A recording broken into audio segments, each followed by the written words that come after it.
He was a great director. He was really a great director. He could make you cry and laugh faster than anybody.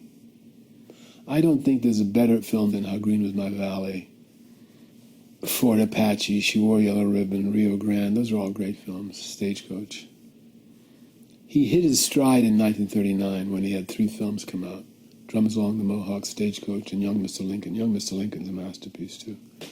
Grapes of Wrath. They're great films.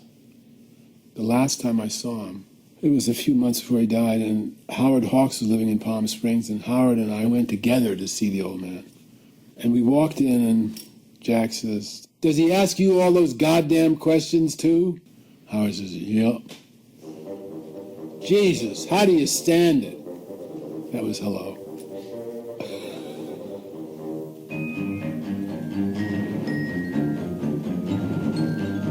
I was writing quite a bit for Esquire, which was at that time the sort of hippest magazine going. And the editor was Harold Hayes, who was a genius and a brilliant editor. I said I want to do a piece on John Ford. So Harold said, "All right, if you want to do Ford." He wasn't crazy about the idea, but I wanted to meet Ford. So my first wife and I actually went to Monument Valley, which is where Ford had shot a number of films. And we went down there, and we were there for 3 weeks watching him shoot, and I got to know him at that point. First of all, when we got there, the unit publicist said, "What's your assignment?" I said, "John Ford." He turned white and said, "Oh, no. What do you mean, no? He said, he hates the press. He won't talk to anybody." I said, "Well, Warner's knows about this. That's why I'm here. I mean, Warner Brothers has approved this, you know." And the guy would not introduce me to Ford. Luckily, Carol Baker was on the picture, and her husband, Jack Garfine, who was a director, he saw me. He said, "What are you doing here?" I said, "Well, I told him." He said, "Well, have you met the old man?" I said, "No, they won't introduce me." I was like, "That's ridiculous. Does he know you're here?" I said, "I don't think so." He said, "Well, I'll tell him." So that evening, around 6 o'clock, a Jeep came back down from the hill. "McDonogh-bitch? Peter McDonogh-bitch?" I said, "That's me, I guess." He said, the Admiral wants to have you to join him for dinner." They called him the Admiral. We went up to the hill where he lived, and there's a big mess hall and with long tables. And Ford was sitting at the head of one of the tables. Carol Baker was on one side, and somebody indicated for me to sit to his right next to him. He didn't say anything to me. Nothing. He was talking to Carol, and she was cutting his steak for him. I didn't say anything. I was just nervous, being in his presence. And after a while, the producer of the picture walked in, and he said, "Jack, don't you think we need a close-up of Carol in that last scene?" So Ford says, "Pat Wayne." And Pat jumps up. "Yes, sir." "How much does he owe now?" $2.50, sir." "You owe $2.50, Bernie." It turns out if you talked about movies at all, it was a quarter. And they had 2 bowls on the desk, 2 wooden bowls on the table with money in it. Now Ford, for the first time, turns to me. He says, "There's a word for what he just said." I said, "Oh, yes, Mr. Ford." "Govno." Well, of course, I broke up because the govno, it means shit in Serbian. That was his first word to me. That was Ford. Typical. Polly, who was with me, would take the notes for me, and I'd say, "Write that down," or whatever. She'd take it. And Ford would come over, and he'd take her pen away, and then he'd talk, and then he'd give her the pen back after he walked away. He was very perverse.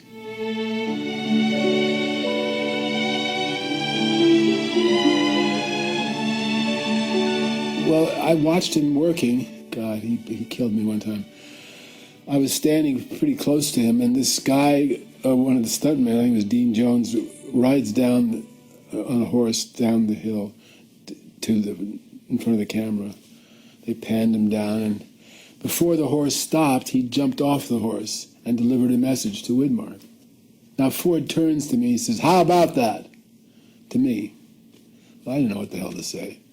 So I said, yeah, it looked kind of difficult. He got so disgusted with me. He looked at me with complete disdain. "Yeah, I'd say it was difficult." And he walked away, and then he turned back and looked at me and said, "I'd say it was quite difficult." I thought, oh, shit. And about 15, 20 minutes later, there was another shot they did. "Bodganovich!" Ford yells. So I go running over to him. "Yes, sir." "Did that look difficult to you?" I said, "Yes, it did, Mr. Ford. I just wanted to check. I just wanted to see if you thought it looked difficult." He did that to me about 10 times. It was very funny. It's funny now, it's funny, but it wasn't particularly funny at the time. He does that. If he likes you, he actually makes fun of you. I remember when we started to make the documentary about him for the AFI, they said, "Well, Peter's going to direct it." He said, "Peter? He can't even speak English." He'd say things like that. One time he said, "Peter's going to do it." He said, "Well, he's always around here anyway. I wake up in the middle of the night and he's there asking me a question. I don't know how he gets in here." I remember when my first film, Targets, I remember when we sold it to Paramount, and I told them I had sold to Paramount. He says, "Well, looks like we had a genius in our midst instead of a viper."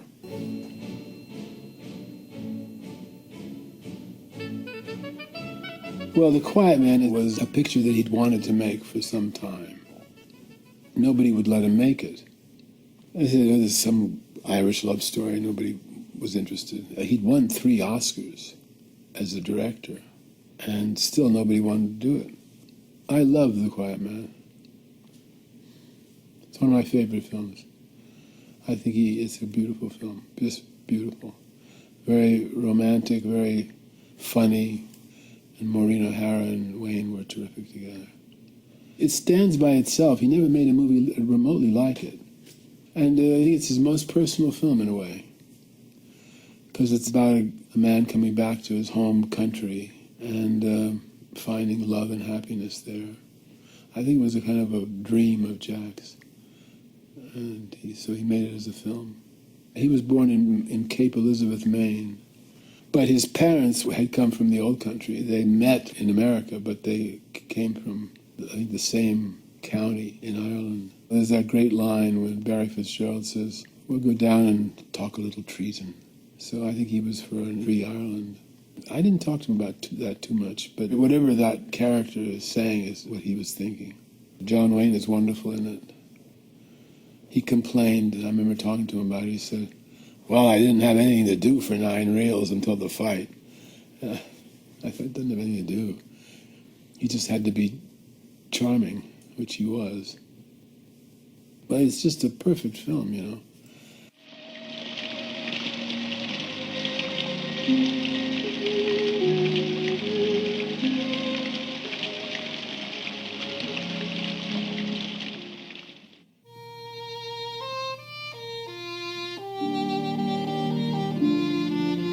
George Stevens Jr. called me and they said, "We're going to do a series of documentaries about directors, and we'd like to begin with Capra. I'd like you to do it." And I said, "Well, I'd like to do a documentary, but I don't think it should be about Capra. I think it should be about, the first one should be about Ford. I think he's the great American director that's still alive." And so they said, okay. So I remember Gregory Peck was on the board of directors, and Jack said to me one time, he said, "Greg Peckery called me." He called him Greg Peckery. That was, and he said something about a documentary, and I don't know what he's talking about. I had already told him about it.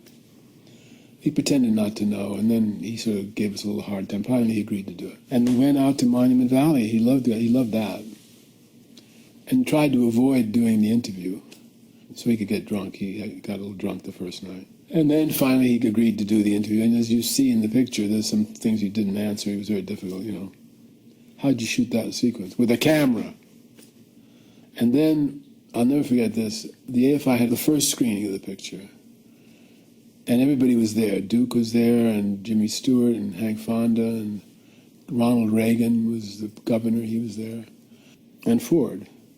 And when the picture was over, because it lightly kids him, you know. I remember I was sitting near the actors and Jimmy stood up. He said, "I'm not going to go anywhere near him. I'm not going to go." And Duke said, "I ain't going to go. I'm not going to go over there." They were all scared to talk to him because they thought he'd bite their heads off or something. So I went over and I said, "What'd you think, Jack?" And he says, "Good job on a dull subject." That was his comment. And then other people came up and said they thought it was terrific and congratulations and this and that. So I said, "Well, I'm going to go now, Jack. Thank you." And I put my hand to shake his hand, and he took my hand, and he pulled me like this, very close to him. Just suddenly pulled me close to him and looked at me and said, "Thank you."